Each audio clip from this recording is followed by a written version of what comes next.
ito ba yung ginawa ni Kuya Enzo na slime? Oh, bakit mo kinakain yan? Oh, yan na yung gagawin nating slime. Ano to? Marshmallow? Oo, ilagay mo na dyan. Buksan mo na. Ano pang tinatawa-tawa mo? Akala ko kasi kakainin ko eh. Gagawin nating slime yan. Slime? Oo, ibuhos mo na. Huwag mong kakainin, ha? Oh, eto na po. Kasi gusto ni Lolo makakita ng slime na nakakain. Oh, talaga? Oo, gusto niyo daw matikman yung slime eh. Kaya gagawa ako ngayon ng slime na nakakain. Lalagyan ko to ng mantika. Di ba may na-microwave to? Oo, ima-microwave natin to ng mga 30 seconds lang para matunaw yung pinaka-marshmallow. Eh, paano pag walang microwave? Pwede din sa kawali. Ah, so pwede rin sila makagawa. Oo, pag gusto nila. Ayan, tapos na ata to. Ilalabas ko na to at pwede na natin tong dalhin sa board. Doon si Lolo sa taas eh. Ayan na, okay na to.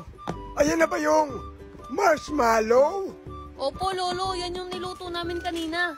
Niluto o ininit? Ininit po sa microwave. Opo, Lolo, para matunaw. At nilalagyan ko na po ito ng cornstarch, Lolo. Para saan nga yan, Kuya Enzo?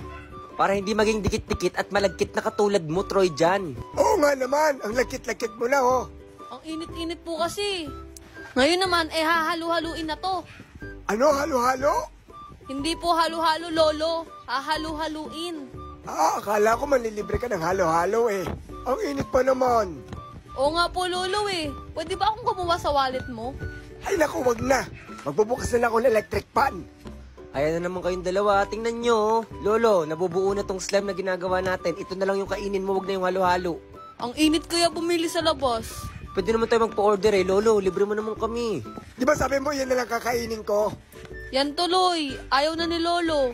Ayaw lamang libre ni Lolo. Tingnan mo, Lolo, na-stretch na siya, oh. Ah, talagang mukha na siyang slime. Ang galing, oh. Ang galing nga. Oh, di ba? Ang galing. Pero ang tanong, masarap kaya? Siguro naman masarap yan. Titirhan niyo ako ha. Papabalang ako saglit. Opo, Lolo. Akong bahala sa inyo. O sige ha. Okay. Oh, ito ba yung ginawa ni Kuya Enzo na slime? Oh, bakit mo kinakain yan? Bakit?